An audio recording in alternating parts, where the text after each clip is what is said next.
Prefeito de segundo mandato seguido quer indicar sua esposa como sucessora nas eleições de 2024. E aí, pode?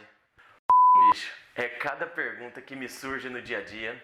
Mais uma da série É Raro, mas acontece com frequência. Bem, vamos lá. Brincadeiras à parte, deixa eu me apresentar para você que ainda não me conhece. Eu sou Rafael Soares, advogado, especialista em direito eleitoral e professor na matéria. Dúvidas como essa são frequentes no meu dia a dia, já que eu atuo como advogado eleitoralista em campanhas eleitorais há mais de 10 anos em diversos estados do Brasil. Então, se você ainda não é inscrito, já clica aí no botão de seguir e, se preferir, esse conteúdo também vai estar nas plataformas de áudio que você pode ouvir aonde tiver. Inclusive faz parte do informativo jurídico do meu escritório, o Moreno Paulino Soares Advogados. Já segue a gente lá também no Instagram, que sempre tem conteúdo bem atualizado das nossas áreas de atuação. Questão central de hoje.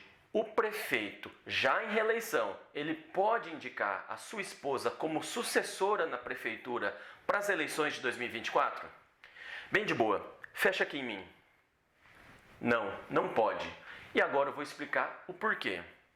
A Constituição Federal, lá no seu artigo 14, parágrafo 6º, diz o seguinte: são inelegíveis no território de jurisdição do titular o cônjuge e os parentes consanguíneos ou afins, até o segundo grau ou por adoção, do prefeito ou de quem os haja substituído dentro dos 6 meses anteriores ao pleito, salvo se já titular de mandato eletivo e candidato à reeleição. Esse dispositivo, ele é reiterado na Lei Complementar 64 de 90 e também já sedimentado na jurisprudência do Tribunal Superior Eleitoral. É um caso de inelegibilidade reflexa, já que ela atinge aqueles que mantêm vínculos pessoais com o titular do mandato.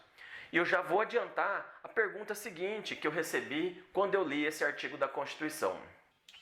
Mas, doutor, e se eles não forem casados no papel?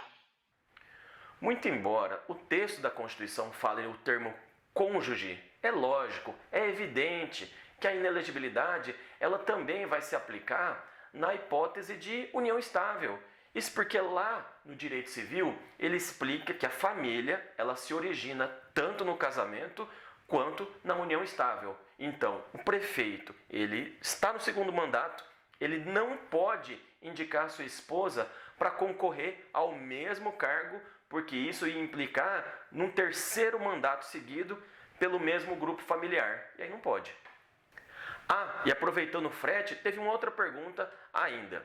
E se o prefeito renunciar dentro dos 6 meses antes das eleições? Até 6 meses antes das eleições.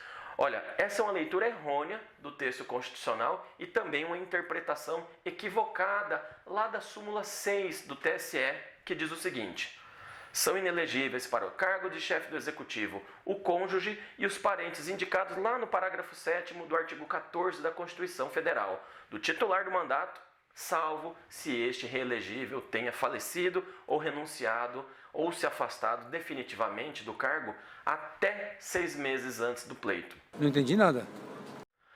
Bora lá explicar isso. Imagina o caso colocado em questão, esse do nosso vídeo. O prefeito quer indicar sua esposa para a prefeitura. Isso só é possível se ele for reelegível, ou seja, se o prefeito estiver no primeiro mandato e renunciar até 6 meses antes das eleições. Frisando, prefeito no primeiro mandato não quer ser candidato à reeleição, certo? Eu já entendi agora.